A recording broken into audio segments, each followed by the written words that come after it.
I'm Erica Zavaleta, and this is Ecosystems of California. And today I'm in Lundy Creek Canyon on the east side of the Sierras to begin our visit with the lakes of California. Lakes are a huge topic unto themselves, and the field of limnology, which concerns itself with lakes, deals with a number of different aspects of their ecology. It deals with the mixing regimes of lakes, the degree to which the timing of the frequency of mixing of the waters of a lake from the surface to its depths. It deals with flows of energy and matter through lakes, flows of sediments and nutrients, production of nutrients within lakes, and the food webs that are supported by those nutrients and that primary production. It also deals with the larger hydrology of lakes and lake basins, the flows of inputs into a lake and outputs from a lake, and the role that the lake plays in influencing water quality and a variety of other features. So California's lakes, you could arguably say, fall into three categories. The lakes themselves, the natural lakes, are of two types. One is naturally confined basins of inland waters that are shaped by their geomorphic setting. So geological or geomorphic basins of one kind or another that fill with water. And a second type of natural lake are the biotically formed lakes, lakes formed by beavers for the most part, that construct dams. A third kind of enclosed inland body of water that's not really a lake, but that's really important in California now as part of its overall hydrology, are the many reservoirs of California, which are confined by human-constructed dams, which have really altered the hydrology of the state and added to water storage as part of this larger system of transport and water deliveries throughout California. So today we're going to start our visit with lakes at a beaver-constructed lake, a lake that would just be part of a stream, except for the construction of a natural dam by one of the organisms that lives here. So as a high alpine lake, this is fed mainly by snowmelt, either directly or through snowmelt recharge of groundwater, and so the water temperature is definitely quite cold. So this is a beaver dam, and beavers, Castor canadensis, are the second largest rodent in the world.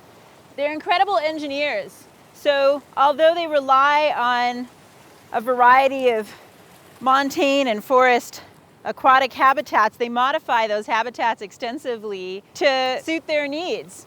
When beavers build a dam like this, they can do it remarkably quickly.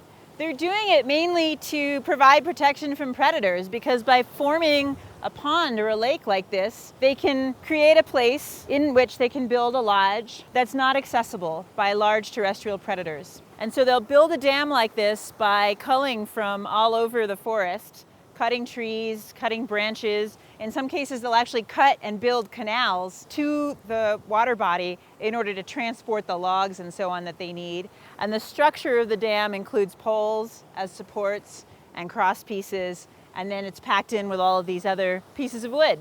So beavers are engineering their habitat for themselves, but in the process, they also have some pretty profound influences on the habitat for other organisms and the overall hydrology of these systems. By creating this dam, they've created a large pond here, or lake, small lake. And one of the things that does is it stores water in the mountains in a different way than snowpack.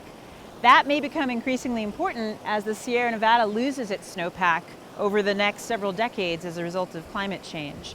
So there's actually talk in the Rocky Mountains of the importance of beavers because of this series of ponds that they create up high that gradually release water over the course of the drier parts of the year to the lowlands. They're recharging groundwater, and they're supplying water for fish and for human use in a more gradual, constant way.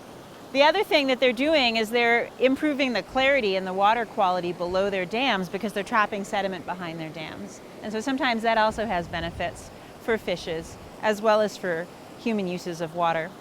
And then by creating this pond, beavers have created a lot of riparian habitat. So in the larger sense, we're in an east side pine forest. This is a montane forest with a lot of lodgepole pine in it, for instance. But what you can see around the margins of this new body of water, new because the beavers created it, although it's probably been here for a long time, is that there are willows and other riparian vegetation that you wouldn't find in as great an area if they weren't here. And that in turn is creating habitat for different kinds of bird species, insect species, and other organisms that can use those broadleaf, water-loving riparian plants.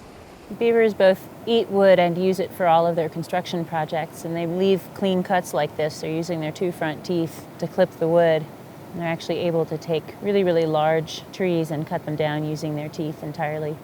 Beavers construct this dam, and this is a particularly large one, and then behind it forms a pond, or in this case, really, it's more of a lake. Then they can build their lodge in the lake, and from that lodge, which will have an underwater entrance that they construct after they've built it, they can go out and forage. They can spend the winter almost entirely in the lodge, and then during the warmer part of the year, from mid-spring into the early fall, they can be roaming around on the landscape and foraging more widely.